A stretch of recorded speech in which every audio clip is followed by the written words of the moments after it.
Okay, great. Thank you everyone for coming today for our Medicare Q&A. My name is Erin Hart, and I'm the Director of Health Benefit Services with American Healthcare Group. We're a health consulting business. We work a lot in supportive services and affordable housing. We provide social services and health benefit services to residents who live in public housing. So we know a lot about the programs that can help save money. And we're going to go over all of those today. I got my insurance license in 2009 because I was working with a lot of people who were on Medicare and Medicaid.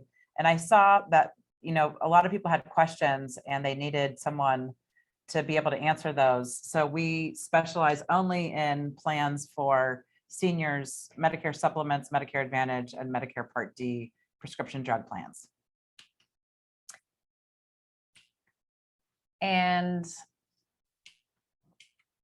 I'm Liz Kanche. I work with a Pathways Wellness program, and for the past 20 years, I've designed and implemented wellness programs for employer groups. With working closely with human resource professionals, I noticed that there was a large education disparity between HR people and their employees who were retiring or turning 65 and still working.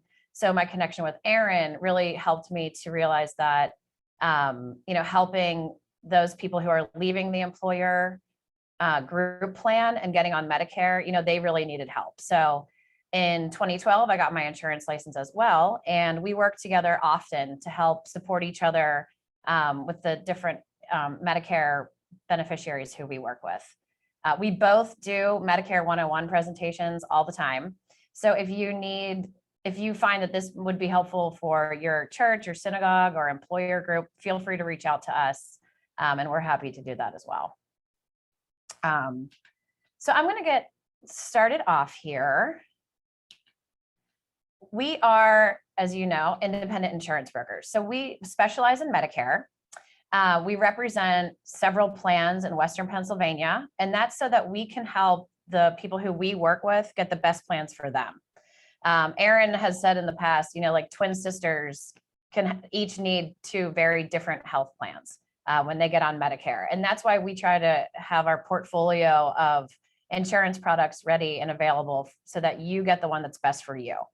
We'll sit down with people and they'll say like, well, just give me the best plan. And really, there's a little more to it than that. So we literally sit down with our clients, and it's either at your kitchen table. We meet people at Panera. We have an office space in Uptown Mount Lebanon. We review all of your questions as a broker and make sure that all of your doctors are in network. We have a great tool that we use through Medicare.gov that helps to sort all of your prescription costs so that you have an idea of how much your prescriptions will cost on any given plan. And then people just use us as a resource. So if you help, like an aunt or your mother or your father-in-law with their Medicare plan and you need a question to be asked, you can feel free to reach out to us and use us as a resource. So today, we're going to really review all of the parts of Medicare, A, B, C, and D. We will go over the enrollment dates and the different parts of Medicare that you hear penalties could be imposed on. This whole idea of like retirees and individuals over 65, once they're on A and B, what do they do next? And that's really the focus of the differences between Medicare Advantage plans and Medigap plans. If you're turning 65 and still working, there's some specific things to talk about, like Erin mentioned, ways to save, and anything else you'd like to know about Medicare. As we mentioned, you can put your questions in chat. We'll review those at the end. And then if there is something personal that you wanted us to look at, not on a webinar with 100 people, our emails and phone numbers are available. So feel free just to reach out to us directly. When we sit with people and help them look at where they're going with Medicare, we know that everybody comes from a very different background. So these are just some we can even like review with you just basic health insurance. You know, Erin and I both believe in education. So we want you to understand exactly what you have without, you know, getting too deep into insurance. So we help to make sure that you kind of have like a foundation of what health insurance is. And so with that, Erin's going to kick off with Medicare basics. Medicare started in 1965. It's a program that's offered through the Centers for Medicare and Medicaid Services, and it started just with Part A and Part B.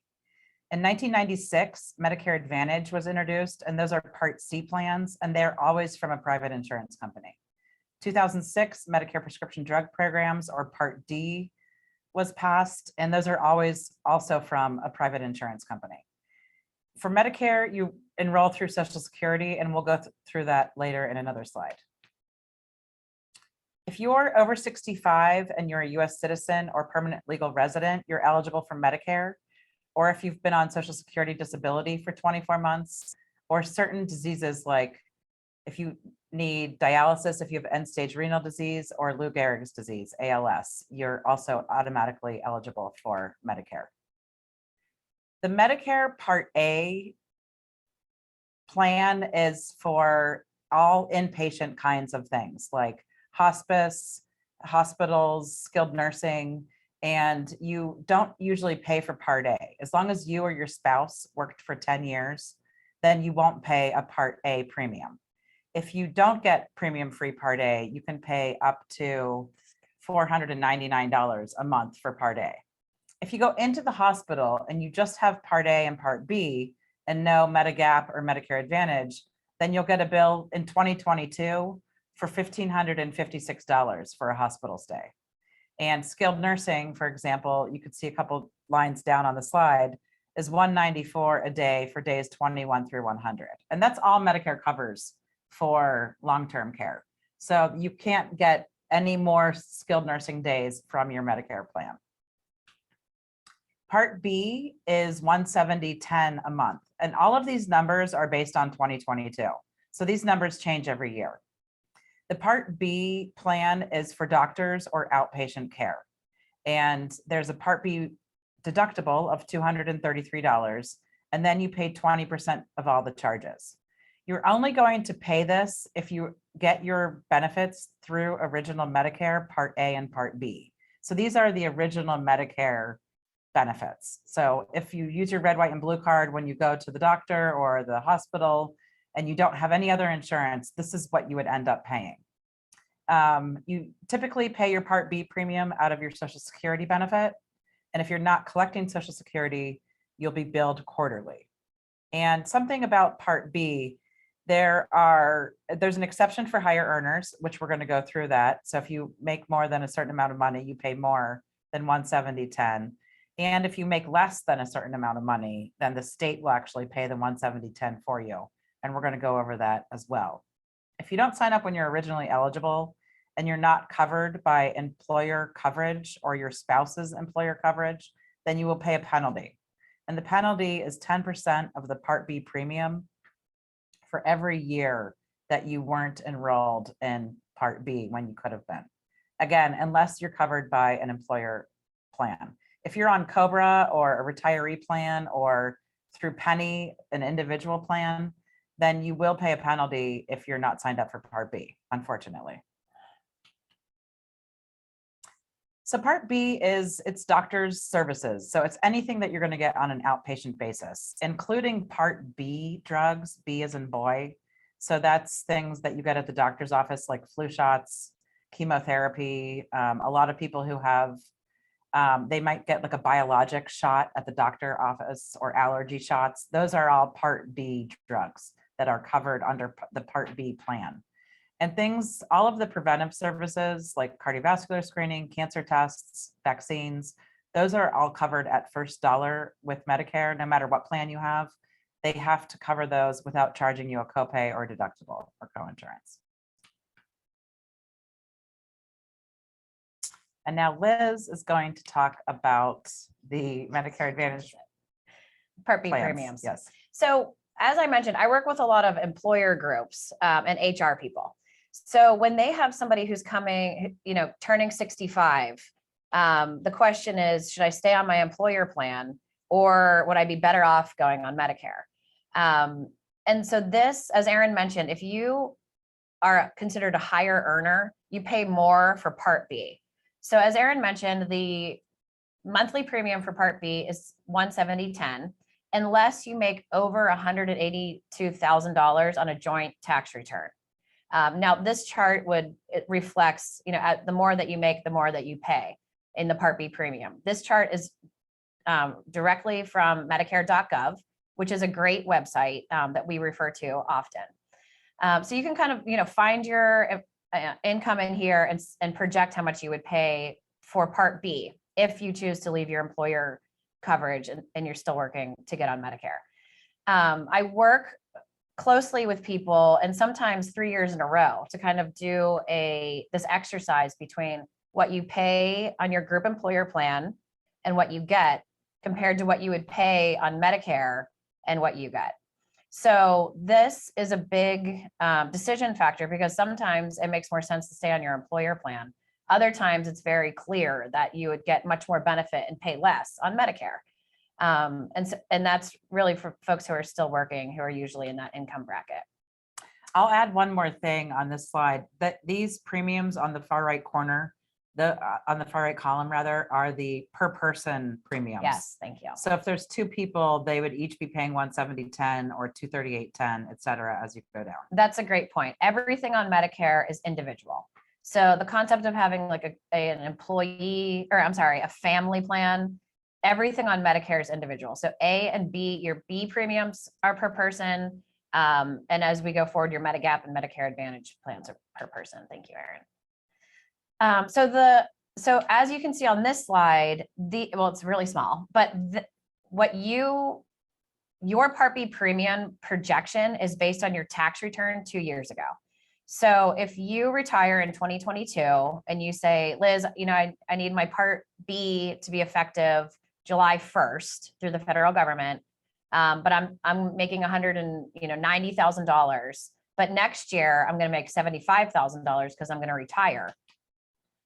You can appeal for your Part B premium to be reduced when your income decreases. It will automatically be reduced within 2 years because your tax return will be filed and your income will go down. But why would you wait 2 years to pay less for your Part B premium?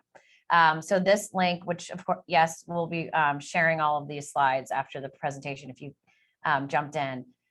You can click right on that link and it'll show how you can appeal for either a work reduction or work stoppage, and your Part B premium will be reduced.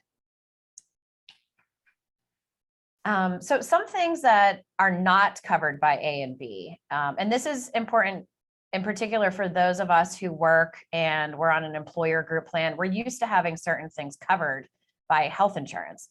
Medicare Part A and B, original Medicare, does not cover dental care, dentures, vision exams, eyeglasses, acupuncture, chiropractic, long-term care. So if you have additional coverage that we'll talk about later, these things could be included. But original Medicare A and B does not cover them. So for Medicare enrollment, the initial enrollment period happens if you're going on Medicare when you turn 65. Your effective date will always be the first of the month when you turn 65, unless your birthday is the first of the month, and then it'll be the month before. So if your birthday is June 1st, then your effective date will be May 1st. Otherwise, every other date in June, your effective date will be June 1st. And you can start signing up for that plan 3 months before your 65th birthday, the month of your birthday, and 3 months after. If you're on an employer plan, you do not need to enroll in Medicare when you turn 65. You can enroll in Medicare at any time if you are working and you're covered by employer coverage. So if all of a sudden in the middle of the year, you want to change to a Medicare plan, then that's an ongoing special enrollment period that you have, that you could drop out of your group plan and go on to Medicare A and B. And then also, if you haven't enrolled in Medicare A and B, and you haven't been covered by a group plan, then you have to wait until from January 1st to March 31st to enroll in A or B. So this is the general enrollment period. It's confusing. Not a lot of people know about this, but then your coverage doesn't take effect until July 1st. So if you're not on A or B, you're going to have to wait until next year to go on Medicare Part A and B.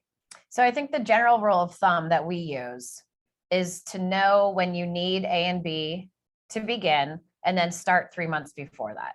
So if you know you're going to retire in August and you need your A and B to start August, May, June, July is really the 3 months that you want to be working on enrolling in A and B through the federal government and meeting with a broker to look at plans that will start August 1st with your A and B.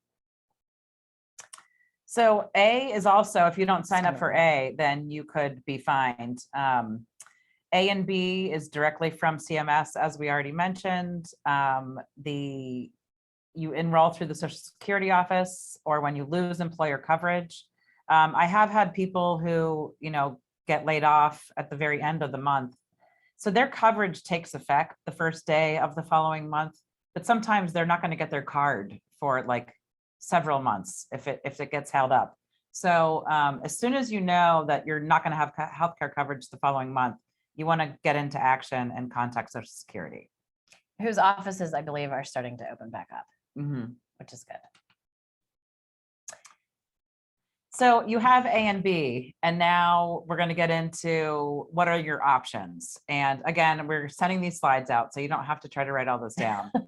But original Medicare, you can have your red, white, and blue A and B card, and then you can have a Part D plan. And that would be from an insurance company. So you can have A, B, and D. And then or you can have a Medicare supplement plan thrown in there as well. And so that way you're not going to have a lot of copays and coinsurance and deductible from your Part A and B cost sharing. So the Medicare supplement works with A and B, and the Part D plan would be a completely separate plan that comes from an insurance company. Or you can get a Part C plan, and that's Medicare Advantage. And most Medicare Advantage plans also include Part D, the prescription drug plan. So, and what's crazy, when you look at all these books and guides and kits and you're looking at these things, they don't call it Part C and they don't call it Part D. But that's, so if your card says Medicare RX, that's your Part D plan. So Part C combines A, B, and D into one plan. And what happens when you sign up with a Medicare Advantage plan, Medicare pays that plan to take care of you. So they pay them about $10,000 a year. And now the Part C plan is now responsible for all of your claims. So people say, well, I went to the hospital and I got a bill for $250. Well, that's because that was your cost sharing with your particular Medicare Advantage plan. So you want to make sure when you're picking a plan that you're aware of your benefits, because that's where you can avoid a lot of problems.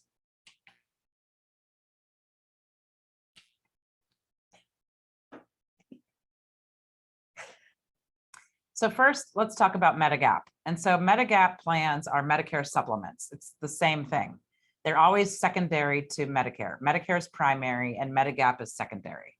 You have private insurance to cover the gaps in what original Medicare doesn't cover. So if your Medigap plan is a Plan G, your plan would be the same anywhere in the country. If you have a Plan N, it would be the same plan anywhere in the country. Medicare is your primary. Medicare's network is your network. And this supplement plan is going to pick up some of the cost sharing that Medicare doesn't pick up.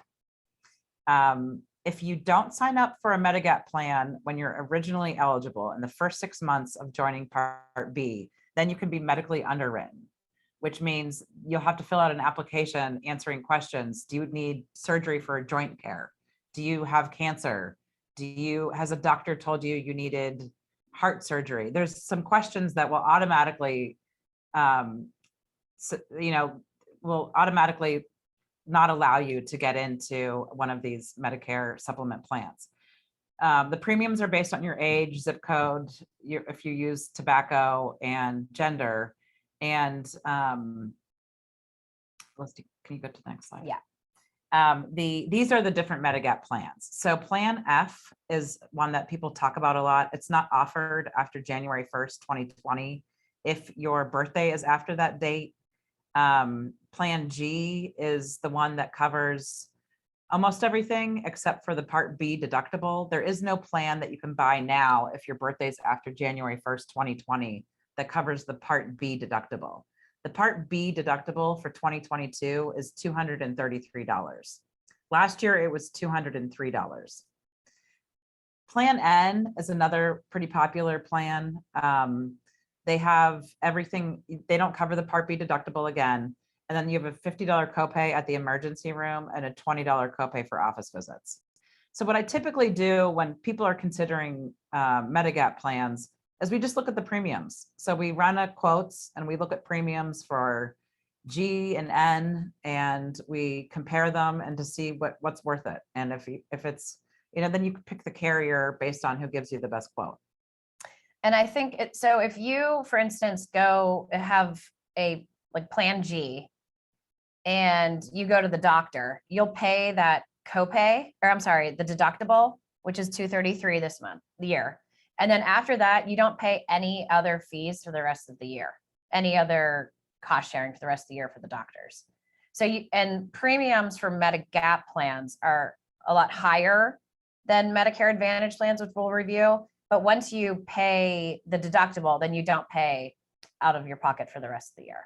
Medigap plans are very important for people who know that they're going to need medical care. So if you're retiring and you know you're getting knee surgery or hip surgery, get a Medigap plan because they are going to cover your costs. You're not going to have to pay copays for your MRI, your physical therapy, your surgeon, the facility costs, all of these different things. A lot of people, as they're retiring, I recommend just take a look at the supplements because you want to know what you're buying because there is this 6-month window that you have in order to sign up. So the other option, other than Medigap, once you have original Medicare A and B, is to get a Medigap plan and a standalone prescription drug plan, like Erin just mentioned, or you could get a Medicare Advantage plan. Like Medigap, Medicare Advantage plans are from private insurance companies. So in Western Pennsylvania, UPMC, Highmark, United, Aetna, Humana, all of those are Medicare Advantage plans. Some of those insurance companies also have Medigap plans and prescription drugs. To get Part C, you just need to be entitled to A and enrolled in B. Typically, your Medicare Advantage plan, like Erin mentioned, includes a prescription drug plan. So this becomes your primary health insurance. So you no longer would present your red, white, and blue card. You would present your Medicare Advantage card. And on your Medicare Advantage card, it will say RX if that includes a prescription drug plan. Premiums in our area range from $0 to over $300. We have a rule of thumb that you don't need one over $100, but really the average cost of plans that we represent in Western PA are $25 a month. So if you're kind of looking at Medicare Advantage, you would pay $0 for A, $170 for B, and then $25 for CD. And that would be kind of like your overall cost per month if you get a Medicare Advantage plan.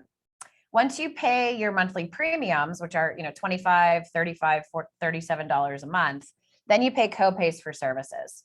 So like we mentioned, for going into the hospital on Medigap, you pay the deductible depending on which Medigap plan you're on, and then nothing for the year. For Medicare Advantage, you pay a lot less every month, and then you pay copay for services. So PCPs are $0, specialists $30, hospital stays could be a copay of $250. And this is one line item that we point out when we're looking at Medicare Advantage plans, is because some hospital stays are per day. So each day could be $150 or $225, or they're structured per day or per stay. And so we lean towards the per stay plans because then it's, if you're in there 1 day or 10 days, it's still just capped at that one copay. Part C plans, Medicare Advantage plans, you pay these premiums right out of your Social Security deposit or electronics fund transfer. You can receive a bill and set up a credit card payment or however you'd like to pay for it. And this is important to realize because, we'll sit down with people who say, like, I don't pay anything for anything. And then we take a look at their Social Security and 170 is coming out for Part B, and maybe like 100 or something is coming out for C. And so what we encourage people to do is make an account on socialsecurity.gov so that you can see exactly what you're paying, or again, like your parents or your aunts or your neighbor, whoever you're helping. Because when it's taken out automatically, you sometimes don't realize how much you're paying. In contrast to the Medigap plan, Medicare Advantage plans They discontinued this now. They don't ask about end-stage renal disease. Yeah. So you won't be medically underwritten for a Medicare Advantage plan.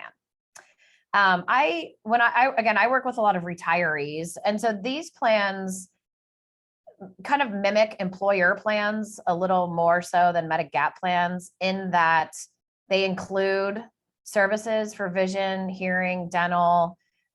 You hear, like, these are the plans that bombard you with postcards every September through December, asking you to join their plan. They offer gym memberships, silver sneakers. They've become really creative in our area because it's a very competitive space for Medicare plans, where they offer over-the-counter items, over-the-counter benefits, where you can use money to get over-the-counter items shipped to you, for example. Erin mentioned that Medigap policies, the network is Medicare's network. So anybody who accepts Medicare will take your Medigap plan. For Medicare Advantage, we have different networks, like an HMO, a PPO. People who are on Medicaid and Medicare can get a SNP plan, a special needs plan. And so this is where you would make sure that you look at the facilities and doctors are in your network in an HMO, so that you know that you can access care. And that's really what it comes down to, is that you want to make sure that you're getting to the doctors and the prescriptions that you need. And that's really what, we kind of help navigate people through. So this is the big difference between Medigap and Medicare Advantage, kind of side by side, because this is really the fork in the road, that once you have A and B, your red, white, and blue card, this is kind of like the two avenues that you can choose. They're both from private insurance companies.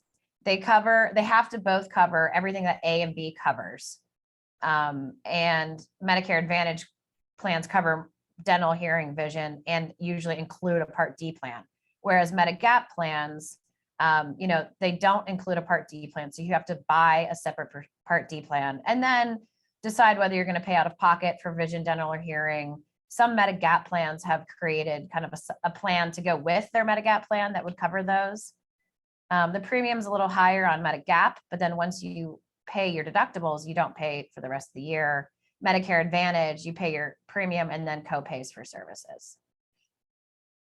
Each year, Medicare Advantage plans change a little bit. So we encourage people to open up that letter that you get in September and October, comparing what you had this year to what the plan is going to look like next year. And that's just to make sure that during open enrollment, which is October 15th through December 7th, that your January 1st plan still fits your needs.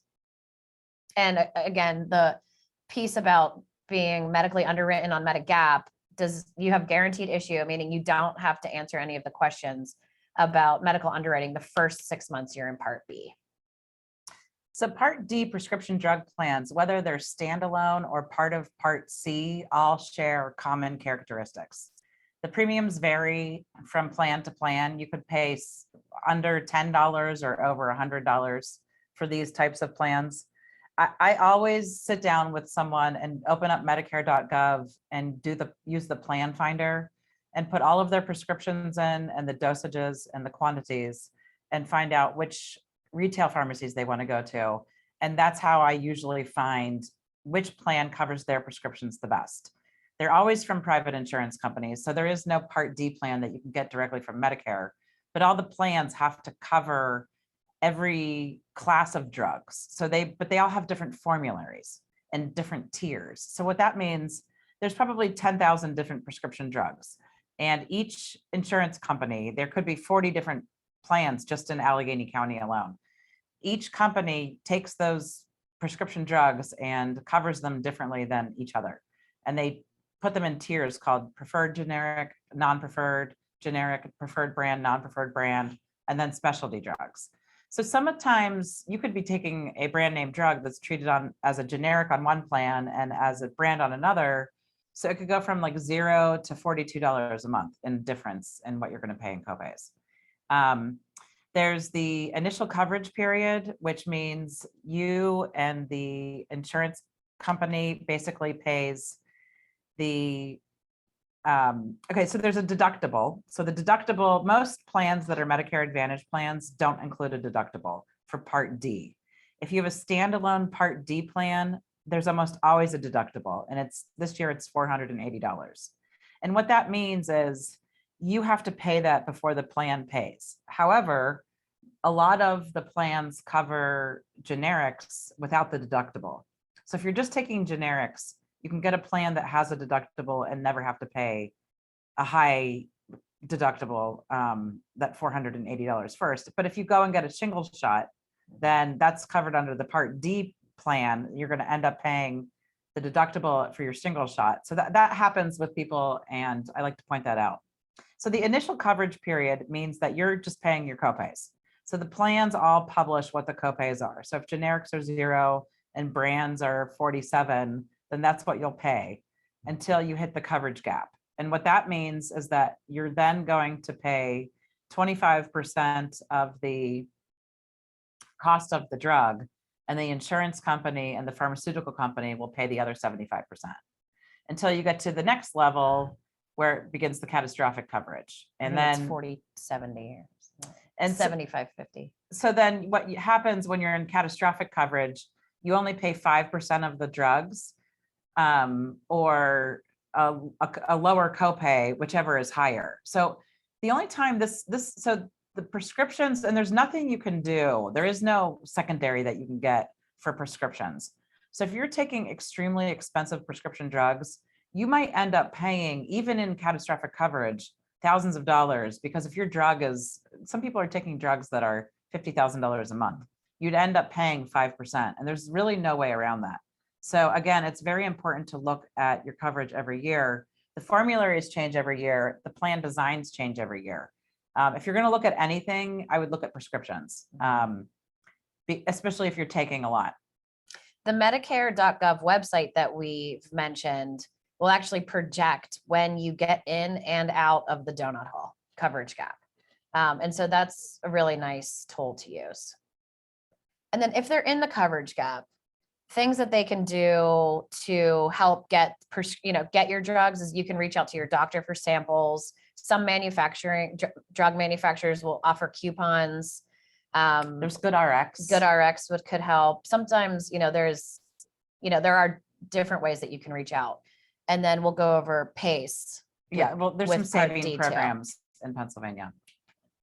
And I think using the right pharmacy. That's something that's very important, because if you're using a pharmacy that's not the preferred pharmacy for your insurance company, you could end up paying a lot more and get into the coverage gap sooner, et cetera. So you want to make sure you're using a preferred pharmacy for your insurance company. And if you don't know what that is, you can look in the book that whoever helped you sign up for it, or you can reach out to us. We have the kits for all of these things. So higher earners also pay more for Part D, just like Part B.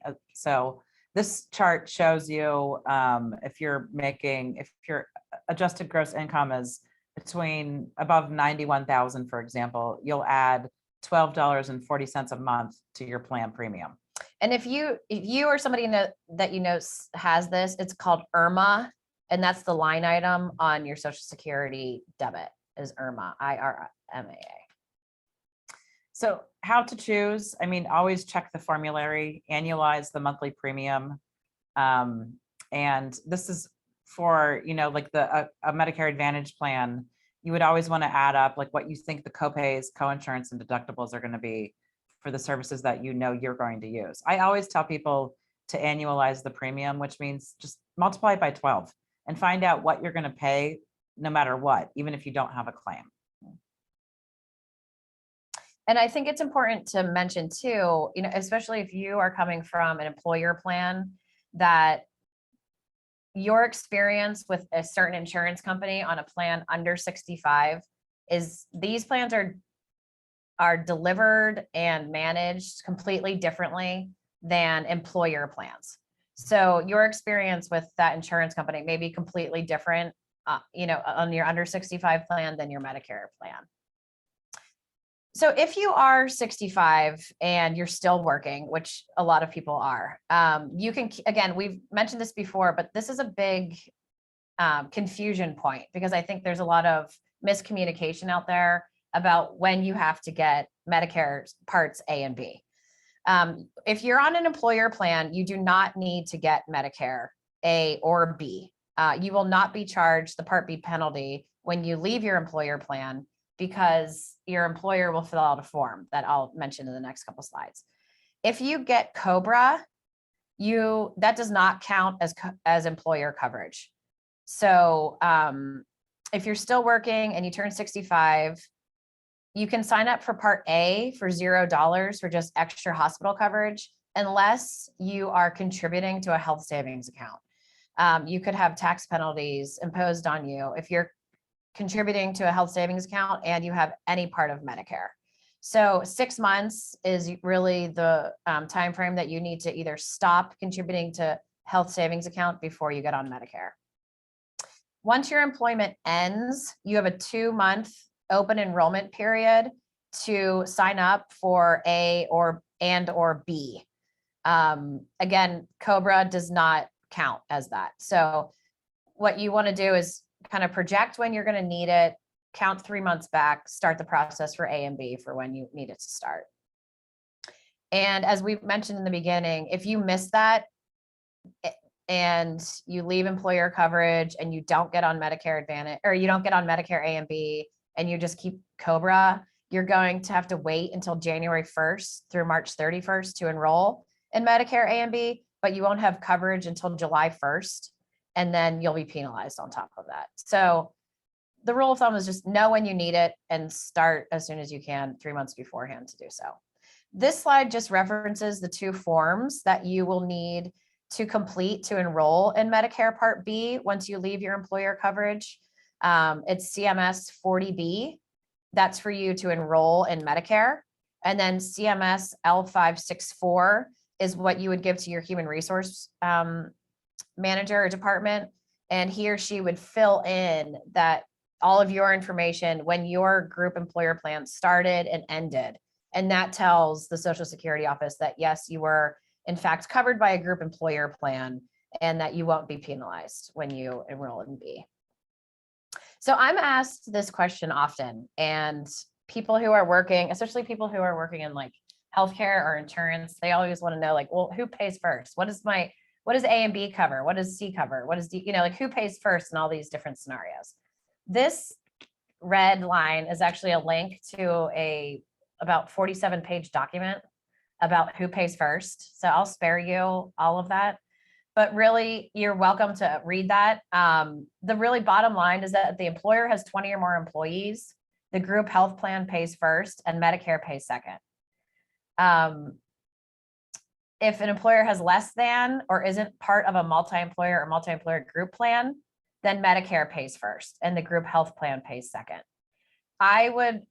If you are in a specific situation, reach out and we can talk about those specifics, because it gets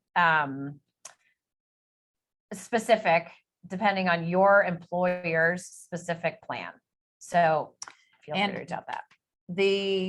Some carriers now are processing claims if they are the secondary, based on the fact that the employee should have Medicare as their primary, so that middle scenario. And so people could get stuck with a bill. Your employees could get stuck with a bill if they don't switch off of the group plan and get onto a Medicare plan. Right. Thank you. So programs to save. So we've talked about higher earners. I do a lot of work in public housing, and with people who don't have a lot of income or assets. So there are programs that are both federal and state-based in Pennsylvania that will help pay for either copays, deductibles, or premiums. So I'm going to go through these. So Medicare is what we get from the federal government, and Medicaid or medical assistance, we actually get through Pennsylvania. It's funded by the federal government, but it comes through the states. If you're over 65 or if you're on Medicare and your income's less than $1,133 and you have less than $2,000 in savings, then you're eligible for medical assistance, which means you would be dual eligible.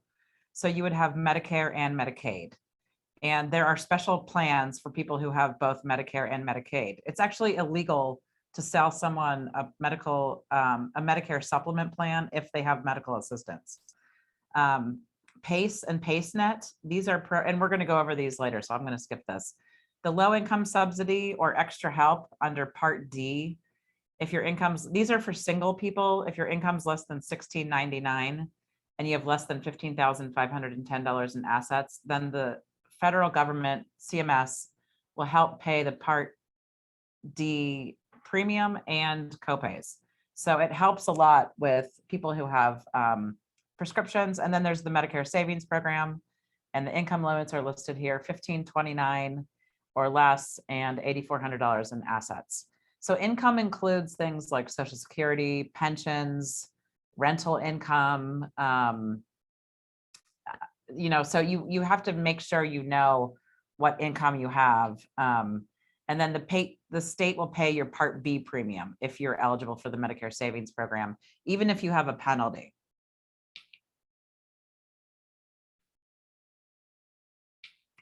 Okay, so PACE is funded by the lottery. It comes through the Department of Aging in Pennsylvania. And they just increased the income limits for people in 2022. I think it passed in February of 2022. And they do not look at savings. So if you're married and your income's less than combined $34.58, or an individual and your income's less than $27.91 a month, then you're eligible for PACEnet. And what that means is that you won't pay more than $8 for generics and $15 for brand name drugs. PACE, the difference between PACE and PACEnet is just income. So if you look on the left side of the screen, the income limits are a lot lower than PACEnet. And that just means that the PACE is going to help pay the Part D premium, and also the copays will be lower as well. And so if you have a Medicare Advantage plan and you're paying $25 a month for it, $20 might be your health plan and $7 might be your Part D plan. The premium is combined for health and prescription drugs. So yeah.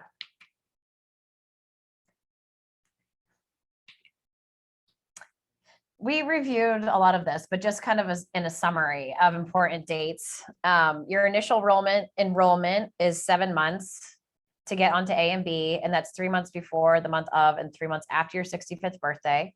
Your enrollment will begin the first day of the month of your birthday, or the first day after the month that you enroll, if you choose the 3 months after your 65th birthday. Medicare Advantage plans, the annual enrollment period is October 15th through December 7th. So I know we mail out a letter in about August, just reminding people to take a look at their plan and reach out to us if they have questions about it.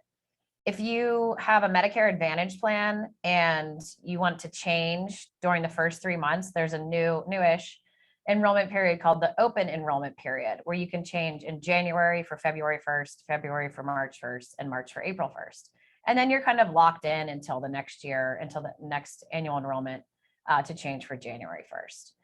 If you qualify for a special enrollment period, for example, losing employer coverage that we've talked about, and we have a list in a couple of more slides, then you can change your plan throughout the year. And there's also 3 carriers in Western PA with plans who have 5 stars. So if you live in an area where there's a 5-star plan, that can allow you to change your Medicare Advantage plan.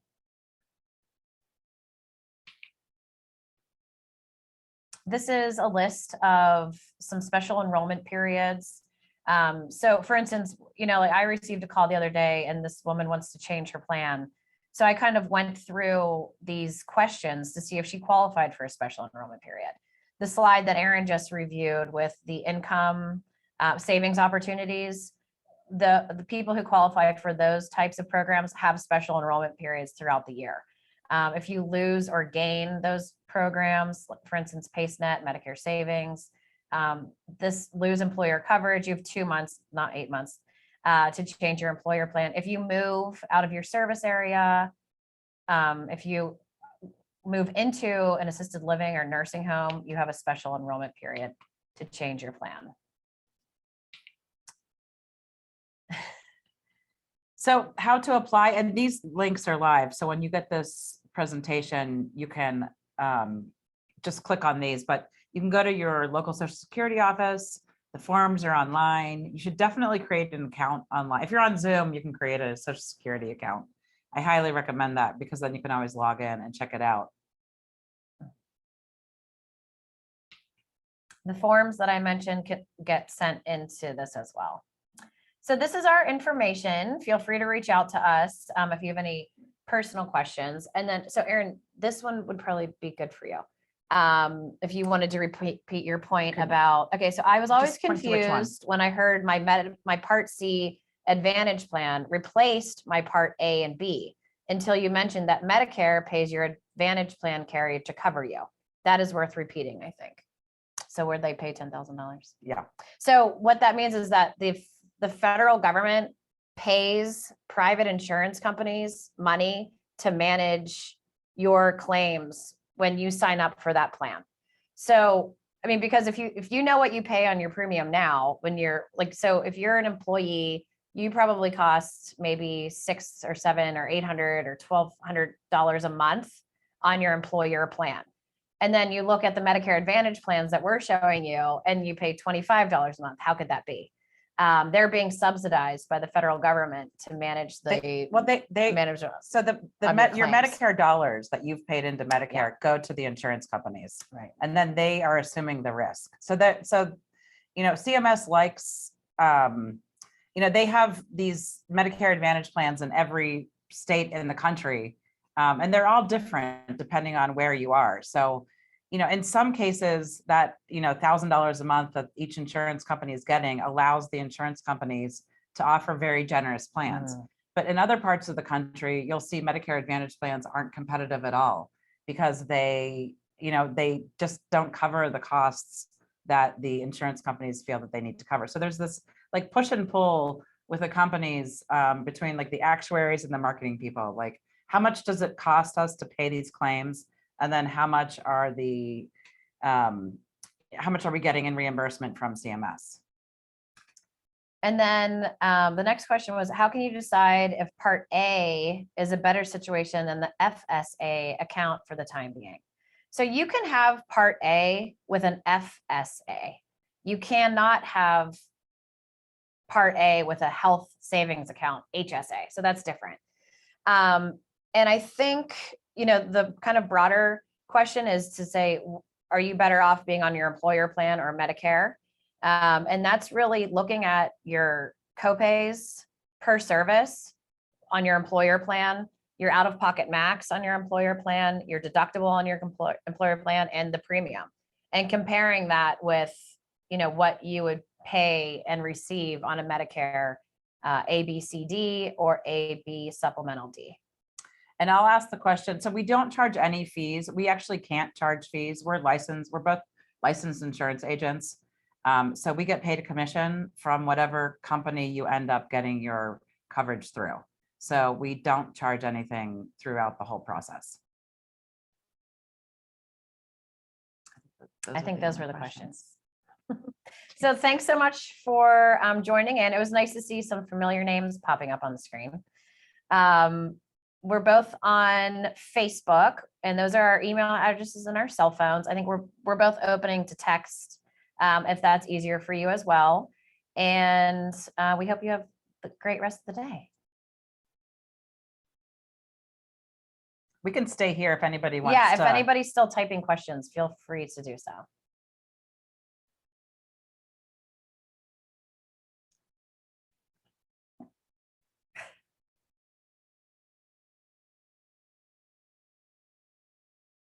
You're welcome. Thank you. Thank you. Thanks, everyone. Hey, Donna.